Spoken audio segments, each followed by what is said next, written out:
Le soleil brillait au-dessus de sa tête tandis qu'Anita marchait péniblement sur le bord de la route poussiéreuse, un panier d'oranges usées soigneusement posé sur la tête. La vie n'avait jamais été facile, et elle avait depuis longtemps renoncé au conte de fées. Ses pantoufles étaient presque déchirées à la semelle, et les petites pièces qui tintinabulaient dans sa poche suffisaient à peine à la nourrir, elle et Junior, son petit garçon, pour la nuit. Alors qu'elle atteignait le bord de la route qui sortait de la ville, elle remarqua une élégante voiture noire qui s'arrêtait sur le côté, le capot relevé et la fumée qui montait. Curieuse, Anita s'approcha et vit un homme en chemise blanche qui faisait les 100 pas, visiblement frustré. Il avait l'air complètement déplacé, propre, poli et visiblement agacé. « Excusez-moi, monsieur, dit-elle doucement. Avez-vous besoin d'aide ?» Il leva les yeux, les plissa, ne s'attendant visiblement pas à l'aide d'une fille en vêtements déchirés. Elle tomba en panne. « J'ai appelé à l'aide, mais ça fait 2 heures. Personne n'est venu, marmonna-t-il. Anita posa doucement son panier et s'approcha du capot, lui demandant de s'écarter. Bien qu'elle ne fût pas mécanicienne, elle avait appris quelques astuces de son défunt père, qui réparait autrefois des voitures dans leur jardin. Elle retira son foulard, attacha ses tresses et se pencha sur le moteur. Après quelques mouvements prudents, le moteur repartit, en toussant. L'homme le fixa, stupéfait. « Comment? Comment as-tu fait ça ?» demanda-t-il. Anita haussa les épaules. « C'est juste un truc que mon père m'a appris. Tu peux y aller maintenant. » Elle prit son panier et s'éloigna. L'homme resta figé, la regardant disparaître au loin. Darren ne pouvait s'empêcher de penser à elle. Cette fille, Anita, elle était partie sans rien demander, pas même un merci. Il avait rencontré d'innombrables personnes dans sa vie, mais aucune ne lui ressemblait vraiment. Elle avait réparé sa voiture de luxe sans hésiter, puis disparu comme une fumée. Il retourna en ville en silence, son image se rejouant dans son esprit. Quelque chose dans son regard le hantait, fatigué mais fort. Pendant ce temps, Anita retournait à sa petite cabane près de la voie ferrée, où son fils, Junior, l'attendait avec une assiette vide et un sourire plein d'espoir. Elle partagea les gains de la journée et lui donna la plus grosse part. « Mange, on va se débrouiller, » dit-elle, l'estomac gargouillant. Elle ne lui parla pas de l'homme à la voiture. À quoi bon? Leur vie était à des années-lumière l'une de l'autre. Mais dans le calme de la nuit, elle se surprit à penser à lui aussi. Le lendemain, Darren retourna sur le même tronçon de route. Il ne savait pas pourquoi. Il gara sa voiture au même endroit et attendit. Quand Anita repassa, ses yeux s'écarquillèrent de surprise. « Encore toi ?» demanda-t-elle. « La voiture n'est pas tombée en panne cette fois. » Darren rigola. « Non, je suis venu te chercher. Je te dois quelque chose. » Anita secoua la tête. « Je ne l'ai fait pour rien. » Continuez d'avancer. Mais Darren n'avait pas l'habitude d'être repoussé. Il sortit et la suivit. « Laisse-moi au moins te déposer, proposa-t-il. Elle hésita, puis déclina. « Je marche tous les jours. »« Ça ira. » Darren insista. Les jours suivants, il réapparut sans cesse sur cette route, faisant semblant de passer, espérant toujours apercevoir Anita. Il a tout essayé, lui proposant un travail, de la nourriture, même un toit, mais elle a toujours refusé. « Tu ne connais pas ma vie. Tu n'y survivrais pas un seul jour, » a-t-elle dit. Sa voix était ferme, mais sans colère. Darren admirait sa fierté et sa résilience. Il commençait à se demander ce qu'il faudrait pour qu'elle lui fasse confiance. Un après-midi pluvieux, Darren la trouva blottie sous un hangar qui fuyait, essayant de protéger ses oranges de l'averse. Sans un mot, il lui tendit sa veste. Elle la regarda, puis le regarda, et finalement la prit. « Pourquoi reviens-tu sans cesse ?» demanda-t-elle. « Parce que je n'ai jamais rencontré quelqu'un comme toi, » répondit-il. Ce soir-là, il l'aida à porter le panier jusqu'à chez elle. Quand il vit où elle habitait, son cœur se serra. Il avait des pentouses et des villas, mais ça, c'était la survie. Junior s'illumina intérieurement en voyant Darren. « C'est ton ami, maman ?» Anita hocha la tête avec raideur. Darren se pencha et serra la main du garçon. « Tu aimes le football ?» demanda-t-il. Les yeux de Junior brillaient. « Moi oui, mais on n'a pas de ballon. » Darren Pritnout. Plus tard dans la nuit, il était assis dans son manoir, incapable de dormir. Anita avait fait quelque chose que personne d'autre n'avait jamais fait, le faire se sentir humain. Anita se méfiait de Darren, mais elle ne pouvait nier le réconfort étrange que sa présence lui apportait. Il se montrait plus souvent, parfois avec des fruits, d'autres fois avec des histoires qui faisaient rire Junior jusqu'à ce qu'il se roule par terre. Anita, cependant, restait sur ses gardes. « Pourquoi fais-tu tout ça ?» demanda-t-elle un soir. Darren la regarda droit dans les yeux et dit « Parce que je veux faire partie de ton monde, ne serait-ce qu'un tout petit peu. » Au début, elle ne le crut pas. Elle avait déjà rencontré des hommes qui promettaient des étoiles, mais disparaissaient au lever du soleil. Mais Darren était différent. Il ne demandait jamais rien. Il ne la touchait jamais. Il était présent tous les jours. Un jour, il apporta un vrai ballon de football à Junior. Le garçon hurla de joie. Anita sourit malgré elle. « Tu le gâtes ?» dit-elle. « Peut-être qu'il mérite d'être gâté, » répondit Darren. Mais les choses n'ont jamais été aussi simples. La nouvelle s'est répandue dans le quartier. Les gens ont commencé à chuchoter. Un homme riche en visite à cette fille orange. Il doit se servir d'elle. Anita détestait les ragots. Ils attiraient une attention indésirable. Un soir, elle a craqué. « Ne reviens plus ici, » dit-elle à Darren. « Je ne peux pas me permettre d'avoir des ennuis. » Darren serra les dents, mais hocha la tête. « Si c'est ce que tu veux. » Il s'éloigna, laissant son cœur lourd et déchiré. Pendant une semaine, Darren resta à l'écart. Anita ne réalisait pas à quel point il lui manquait jusqu'à ce que le silence devienne insupportable. Junior demandait tous les jours « Quand ton ami revient ?» Anita haussait les épaules, faisant semblant de ne pas s'en soucier. Mais elle se surprit à regarder par la fenêtre plus souvent, espérant apercevoir sa voiture. Elle détestait l'emprise qu'il exerçait sur ses émotions. Il était censé être un étranger de passage, pas quelqu'un qui faisait battre son cœur. Le 8e jour, les ennuis frappèrent. Littéralement. Un groupe de jeunes hommes ivres qui lorgnaient Anita depuis des mois ont fait irruption chez elle la nuit. Ils l'ont accusée d'être trop fière, de se comporter comme une reine juste parce qu'un homme riche lui avait rendu visite. Junior hurla tandis que l'un d'eux attrapait le bras d'Anita. Elle riposta et le gifla violemment. Mais ils la maîtrisèrent. Juste à ce moment-là, des phares illuminaient la fenêtre. Darren était revenu. Il sortit de sa voiture et chargea les voyous avec une telle violence. Un coup, puis un autre. Son chauffeur bondit à son secours. En quelques minutes, la bande avait disparu. Anita tremblait, serrant Junior contre elle. Darren la prit dans ses bras. « Je n'aurais jamais dû te quitter, » murmura-t-il. Anita s'accrocha à lui, des larmes silencieuses coulant. Cette nuit-là, tout changea. Après l'incident, Darren n'a pas attendu la permission pour rester impliqué. Il a installé Anita et Junior dans un petit appartement propre, dans un quartier plus sûr de la ville. « Juste le temps que tu ailles bien, » a-t-il dit. Anita a d'abord résisté, mais après avoir vu Junior dormir paisiblement pour la première fois depuis des semaines, elle a cédé. Darren lui a apporté des provisions, du matériel scolaire et a même aidé Junior à s'inscrire dans une vraie école. Pourtant, il n'a jamais fait de geste romantique. Anita commença à découvrir une autre facette de lui, joueur, gentil et étonnamment humble.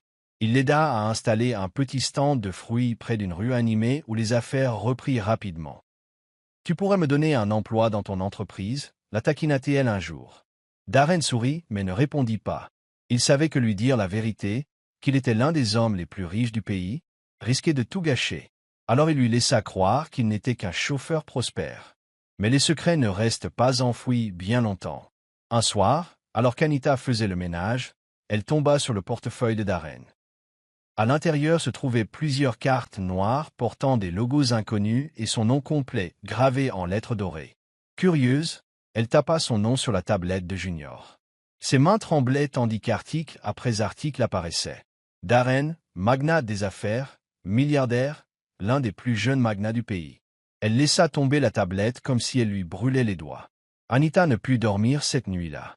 Des souvenirs lui traversèrent l'esprit. Comment il ne parlait jamais de son travail, combien ses vêtements avaient toujours l'air chers, comment des inconnus hochaient parfois la tête respectueusement en passant devant lui. Elle vivait dans un rêve, pensant qu'il n'était qu'un chauffeur au grand cœur. Pourquoi avait-il menti? Quelle était sa véritable intention? Était-ce un jeu pour lui? Le lendemain matin, Darren arriva avec son petit déjeuner et un sourire timide. Anita ne dit mot. Elle jeta le portefeuille sur la table. « Dis-moi qui tu es vraiment. » Le sourire de Darren disparut. Il s'assit lentement et hocha la tête. « Je suis désolé, Anita. Je ne voulais pas mentir. Je ne voulais juste pas que tu me traites comme tout le monde. » Anita plissa les yeux. Alors, que suis-je pour toi? Une expérience? Une œuvre caritative? Darren avait l'air sincèrement blessé. Tu es la première personne à m'avoir vu comme un homme, pas comme un compte en banque. Mais Anita n'était pas prête à entendre ça. Tu devrais partir, dit-elle froidement. Darren hésita. Salty plate, Anita. Oui, l'interrompit-elle. Vas-y, tout simplement. Et il le fit. Anita le regarda partir, la poitrine serrée par la confusion. Elle avait appris à lui faire confiance, et même à se soucier de lui. Mais maintenant, tout lui semblait faux. Elle regarda Junior, qui dormait encore, et se demanda s'ils avaient commis une erreur en faisant confiance à quelqu'un d'un monde si éloigné du leur. Les jours se sont transformés en semaines. Darren n'est pas revenu. Anita s'est investie dans le travail, agrandissant son étal de fruits, se levant tôt et se couchant tard. Mais malgré toutes ces occupations, une douleur sourde persistait dans sa poitrine. Il Louis Manquite, pas le milliardaire dont on parlait, mais l'homme qui l'aidait à porter de l'eau, qui riait avec Junior, qui la traitait comme si elle comptait. Junior remarqua le changement. Est-il parti pour toujours? Demanda-t-il un soir. Anita força un sourire. Il est occupé, ma chérie. Mais au fond d'elle-même, elle ne connaissait pas la réponse.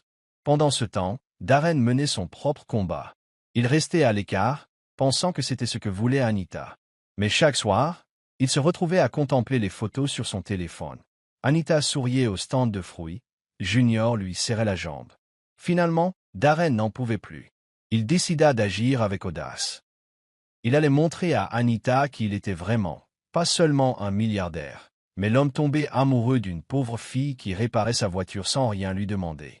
Il commença à planifier quelque chose qui lui ferait gagner son cœur ou la repousserait à jamais. Anita venait de fermer son stand de fruits un soir lorsqu'une voiture noire s'arrêta.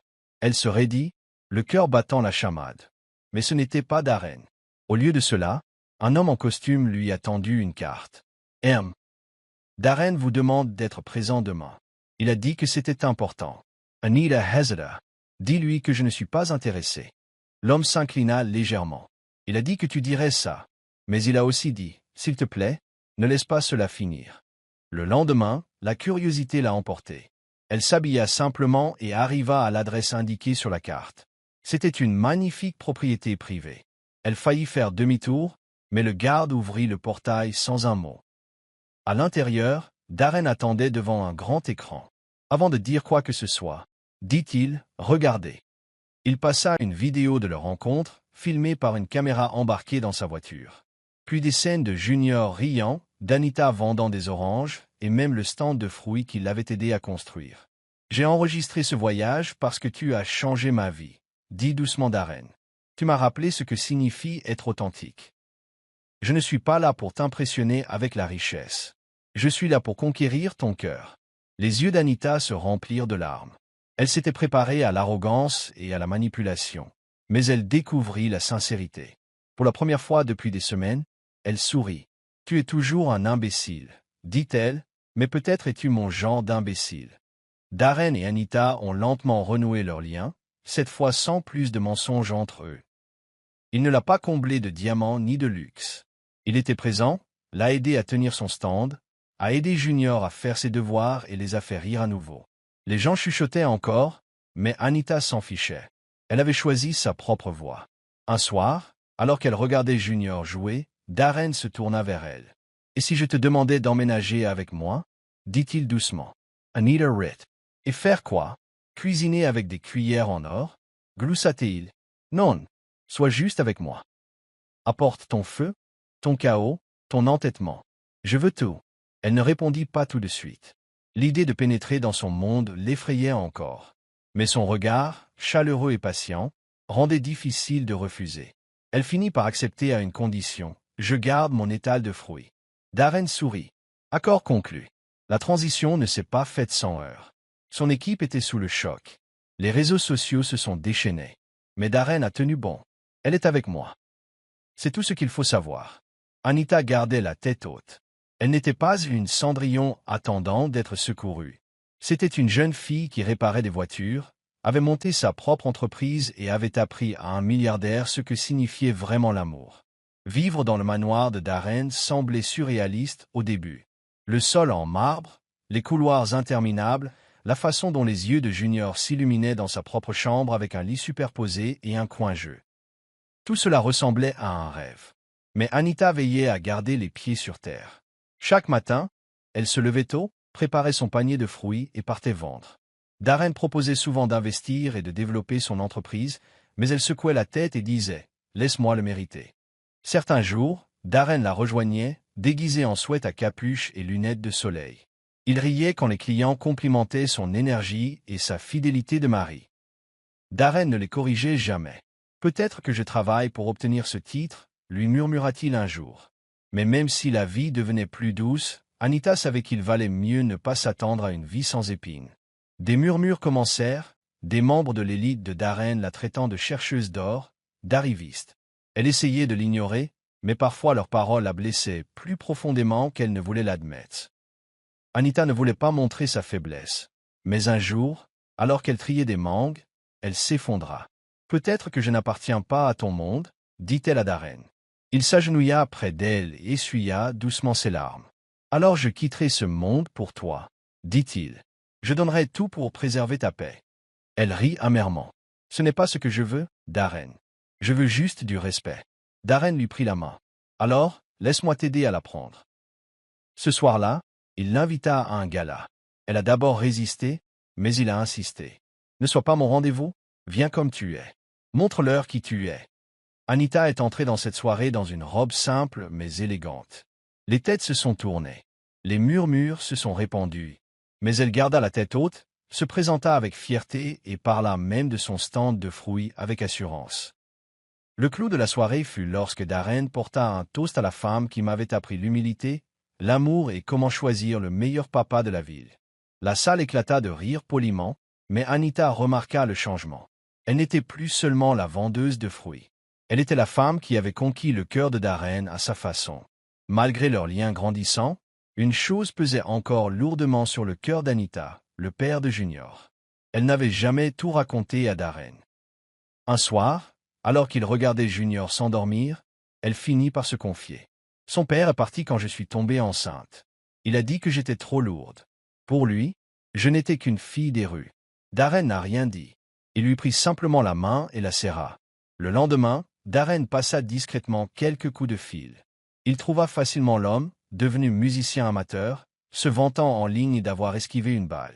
Darren ne l'a pas affronté. Au lieu de cela, il lui a envoyé un message. « Elle n'est pas un fardeau. Elle est reine. Et Junior, c'est mon fils maintenant. » L'homme n'a jamais répondu. Anita ignorait l'existence du message, mais elle ressentait un nouveau sentiment de sécurité auprès de Darren. Il ne l'avait jamais forcé à oublier son passé. Au contraire, il l'honorait. Il a même lancé une campagne pour soutenir les petites entreprises créées par des femmes comme Anita, discrètement, sans y associer son nom. Elle commençait à croire que ce n'était pas qu'un conte de fées. C'était un avenir. Junior a commencé à s'épanouir dans sa nouvelle école. Il s'est fait des amis, a rejoint un club de sciences et a même ramené un petit trophée à la maison. « J'ai gagné le quiz », a-t-il crié en courant dans les bras de Darren. Darren le souleva et le fit tournoyer. « Jet-laid, champion. Tu es destiné à la grandeur. » Anita les observait, le cœur rempli. Darren n'essayait pas de remplacer le père de Junior. Il était juste présent chaque jour. Mais tout ne s'est pas déroulé sans heurts.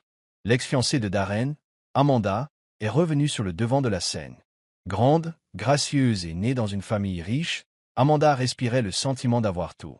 Elle n'a même pas fait semblant d'être polie lorsqu'elle est allée au bureau de Darren un jour et qu'elle y a vu Anita. « C'est elle », a-t-elle dit avec un sourire narquois. Vendre des oranges et se vendre soi-même, c'est plus proche que je ne le pensais. Les mains d'Anita tremblaient, mais elle tint bon. Tu avais Darren et tu l'as perdu.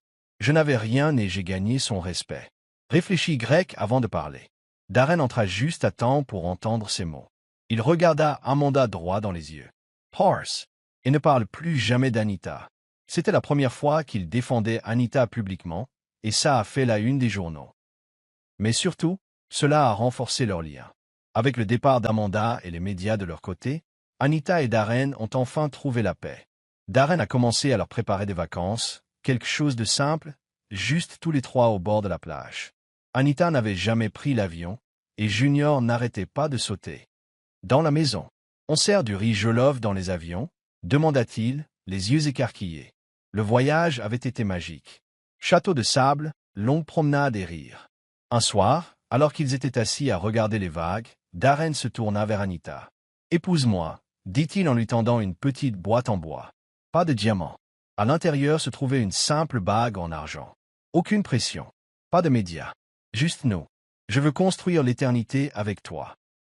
Anita cligna des yeux à travers ses larmes. Tu veux vraiment ça? Avec moi? Je n'ai jamais été aussi sûr de rien, dit-il. Elle prit la bague et la glissa à son doigt. Alors oui. Junior accourut à ce moment-là, perplexe. Il s'est passé quelque chose? Darren Surratt. Ta mère a dit oui. Junior n'a pas compris, mais il a quand même applaudi en criant « Youpi! Encore du jollof !» Organiser un mariage n'a jamais été dans les plans d'Anita, surtout pas un mariage où les tabloïds la harcelaient à chaque étape. Darren voulait quelque chose de petit et d'intime, mais le monde voulait du spectacle. Anita a tenu bon. Nous nous marierons là où je vendais des fruits. Cette rue a fait de moi ce que je suis. Darren a accepté sans hésiter. Ils ont transformé la rue en lumière scintillante et en fleurs. Les vieux vendeurs étaient sur leur 31, fiers d'assister à l'union de l'un des leurs. Anita portait une robe modeste mais époustouflante, et Darren ne cessait de sourire. Alors qu'ils échangeaient leurs vœux devant son vieux stand de fruits, Junior servait de porteur d'alliance, manquant de trébucher sur ses deux grosses chaussures. La foule applaudissait, et Darren murmura « C'est mieux que n'importe quelle salle de bal ». Anita sourit, parce que c'est vrai. Mais juste au moment où ils dansaient, une élégante voiture noire s'est arrêtée et Amanda en est sortie, une fois de plus. Cette fois, avec un sourire suffisant et un document plié. Tu ne lui as pas parlé du contrat de mariage que tu m'as fait signer, Darren. Voyons si ta vendeuse de fruits en obtient un aussi. La fête s'est figée. Anita fixait le papier qu'Amanda agitait comme un trophée. Darren s'approcha calmement, le lui prit, le déchira en deux et le jeta dans une poubelle à proximité. Tu pensais que j'allais faire signer quoi que ce soit, Anita? Elle n'est pas une transaction. C'est ma maison. Amanda, Riddermeermet. On verra combien de temps ce foyer durera quand elle découvrira ce que tu lui caches. Avant que Darren puisse parler, Amanda démarra, laissant derrière elle le silence. Anita le regarda, les sourcils levés. Y a-t-il quelque chose que je dois savoir? Darren hésita. Il y a quelque chose de mon passé. Ce n'est pas à propos de toi, mais... J'aurais dû te le dire plus tôt. Anita n'a pas insisté. Alors dis-le-moi ce soir. Mais ne mentez pas. Ce soir-là, il s'est confié sur sa famille, sur les 4 mariages de son père, sur les fortunes cachées à chacune de ses épouses, et sur la façon dont Darren avait hérité d'entreprises engluées dans un chaos juridique. L'une de ses ex-épouses avait intenté une action en justice, affirmant que Darren lui devait une importante succession. Si elle gagne, je pourrais tout perdre. Mais je ne voulais pas que tu t'inquiètes. Anita lui prit la main. Tu n'es pas avec moi pour ce que tu as. Je t'ai aidé avant de savoir que tu étais riche, tu te souviens? Les semaines ont passé. Le procès a traîné le nom de Darren dans la boue. Les investisseurs se sont retirés. Les transactions ont été bloquées. Anita le regardait porter le poids seul, son regard autrefois joyeux terni par le stress. « Laisse-moi t'aider » proposa-t-elle. « Tu en as assez fait. » Répondit-il avec un sourire las. Mais Anita n'était pas du genre à rester les bras croisés. Elle retourna dans la rue, non pas pour vendre, mais pour parler à chaque vendeur, client et aîné de la communauté. Darren avait aidé de nombreuses personnes en silence, payant des dettes, offrant des emplois, scolarisant des enfants. Anita recueillait leurs témoignages, imprimait des tracts et les diffusait partout. Les réseaux sociaux ont explosé avec le hashtag « Il nous a aidés ». Soudain, l'opinion publique a basculé. Les médias ont dépeint Darren non pas comme un héritier cupide, mais comme un donateur silencieux. Les actions de son entreprise se sont stabilisées, les membres de son conseil d'administration sont revenus et la crédibilité du procès s'est effondrée. Lorsque Darren a découvert ce qu'Anita avait fait, il est resté sans voix. Vous n'avez pas seulement sauvé ma réputation, vous m'avez sauvé moi-même. Une fois la tempête juridique derrière eux, Darren et Anita ont commencé leur vie de couple. Junior s'épanouissait, apprenant même à nager, même s'il insistait sur le besoin de chaussures de bain. Darren et Anita ont emménagé dans une maison plus petite et plus confortable qu'ils avaient choisie ensemble. « Je n'ai pas besoin de tout cet espace, dit-elle. J'ai juste besoin de paix. » Un soir pluvieux, Anita reçut un appel de son ancien voisin. « Il est de retour », murmura-t-elle. Le père de Junior. Il pose des questions. Le cœur d'Anita se serra. Darren n'était pas encore rentré. Elle prit un parapluie et se précipita vers son ancien quartier, les souvenirs revenant à chaque pas. Effectivement, l'homme était là, flânant comme s'il était chez lui. Il se leva en la voyant. « Tu es superbe », dit-il d'un air suffisant. « Je t'ai vu aux infos. Ça doit être sympa, non? Et si on parlait de mon fils ?» Anita serra las dents. « Tu as perdu ce droit en me laissant l'élever seul. » Mais il sourit en brandissant une photo de Junior. « Peu importe. Le sang, c'est le sang. Et je ne vais nulle part cette fois. » Darren retrouva Anita quelques heures plus tard, faisant les 100 pas dehors, trempée et en colère. Elle lui expliqua tout. Darren ne dit pas grand-chose, hocha simplement la tête et partit. Le lendemain, le père de Junior reçut la visite, non pas d'avocat, mais de Darren lui-même. « Voilà ce qui se passe », dit calmement Darren. « Tu peux faire un test ADN, être confirmé, et ensuite on ira au tribunal. Ou tu peux disparaître, et je te donnerai de quoi commencer une nouvelle vie. » L'homme s'est moqué de lui. « Tu crois que l'argent résout tout ?» Darren se pencha. « Il résout des problèmes comme le tien. » Après un silence, l'homme prit l'enveloppe et partit sans un mot. Anita n'a pas demandé ce que Darren lui avait donné. Elle l'a juste serré fort dans ses bras ce soir-là et lui a dit « Merci de protéger notre paix. » Les semaines ont passé. Junior n'a plus jamais posé de questions sur son vrai père. Pour lui, c'était Darren qui était présent aux événements scolaires, qui le bordait le soir et qui lui préparait des crêpes tous les dimanches. Et Anita, elle comprenait que parfois, l'amour ne se résume pas à de grands gestes. Il s'agissait de l'homme silencieux et silencieux. Un matin, Anita remarqua que Darren était inhabituellement silencieux. Il souriait, riait aux blagues idiotes de Junior, mais quelque chose dans son regard semblait lointain. Ce soir-là, assis sur le balcon, Anita demanda « Que se passe-t-il dans ta grosse tête ?» Darren rit. Il pensait juste à l'héritage, à la vitesse à laquelle la vie peut changer. Il a révélé que le conseil d'administration de son entreprise souhaitait qu'il se développe à l'international, ce qui l'obligeait à déménager pendant 1 an. « On dit que je suis le visage de notre avenir. Mais j'ai peur de vous quitter aussi, a-t-il admis. Anita, le cœur battant, demanda « Tu nous demandes de venir avec toi ?» Darren hésita. « Je veux bien. Mais c'est un autre monde là-bas. Et je sais ce que les projecteurs peuvent faire. » Anita regarda Junior jouer avec ses petites voitures par terre. « Où que nous soyons ensemble, c'est chez nous. » Mais au fond d'elle, elle s'inquiétait aussi. Pourrait-elle à nouveau abandonner ses racines? Junior parviendrait-il à gérer ce changement soudain? La vie lui avait déjà réservé suffisamment de surprises. Mais parfois, l'amour signifiait se lancer dans l'inconnu. La décision ne fut pas facile, mais il convint que Darren prendrait les choses en main en premier, et qu'Anita et Junior suivraient dans 3 mois. Pendant qu'il faisait ses valises, Anita l'aida à plier ses chemises, dissimulant la douleur dans sa poitrine. « N'oublie pas de manger, » dit-elle en l'embrassant sur le front. « Et n'oublie pas de sourire, » répondit-il en la serrant fort dans ses bras. Ces 3 mois ont été comme des années. Darren recevait des textos matin et soir, mais le décalage horaire était cruel. Un jour, Anita reçut un appel. Darren s'était effondré dans son bureau. L'épuisement, le stress et le manque de sommeil avaient laissé des traces. Elle laissa tout tomber et prit le vol suivant avec Junior, terrifié. À son arrivée, Darren était réveillé mais pâle. En la voyant, il essaya de s'asseoir. « Tu es venu plus vite que je ne le pensais. » Anita essuya ses larmes. « Tu ne pensais quand même pas que je te laisserais te battre seule. » Si. Elle resta à ses côtés, lui tenant la main tandis que Junior se blottissait contre lui dans le lit d'hôpital. Cette nuit-là, elle fit une promesse. « Plus de distance. Où que tu ailles, nous irons. » Tandis que Darren se rétablissait, Anita se retrouva dans une situation inhabituelle, dirigeant des réunions, prenant des décisions, se tenant fièrement parmi ceux qui lui avaient autrefois parlé de marchands de fruits dans son dos. Mais Anita avait quelque chose qu'il n'avait pas, du cœur. Son instinct était vif, son courage féroce.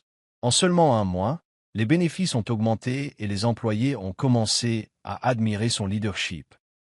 Pendant ce temps, Darren observait la situation avec admiration depuis son lit d'hôpital. « On est toujours fait pour plus, » murmura-t-il un jour. Anita sourit. « Non, j'étais faite pour ça. » Non. À sa sortie de l'hôpital, Ils ne retournèrent pas dans leur grande demeure ni dans leurs immeubles de verre. Ils achetèrent plutôt un appartement confortable avec vue sur le cœur de la ville. Un soir, alors que le soleil se couchait sur le ciel, Darren le demanda à nouveau en mariage, Junior tenant l'alliance. Renouvelons nos vœux. Cette fois, non pas par choc ou par drame, mais parce que chaque jour depuis que je t'ai rencontré, tu m'as sauvé. Anita hocha la tête, les larmes aux yeux. Je t'aiderai encore, même si tu étais coincé partout. Ils avaient prévu un renouvellement de vœux discret sur un toit, avec seulement des amis proches et quelques anciens vendeurs ambulants. La cérémonie était simple, sincère et pleine de rire.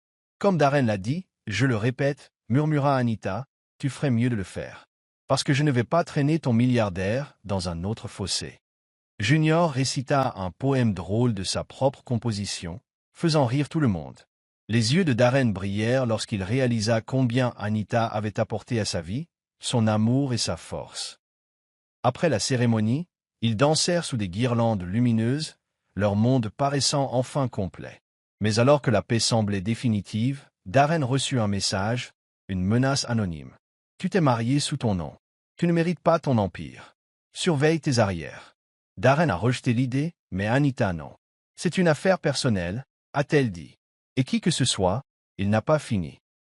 Déterminée à protéger sa famille, Anita fouilla dans les archives de l'entreprise, à la recherche d'ennemis que Darren aurait pu négliger. C'est alors qu'elle trouva quelque chose, un nom qui apparaissait sans cesse sur les propositions de contrats rejetés, Victor, un ancien associé du père de Darren, évincé pour détournement de fonds des années auparavant. Victor avait un fils, Marvin, qui avait discrètement acheté de petites parts de l'entreprise de Darren par l'intermédiaire de sociétés écrans.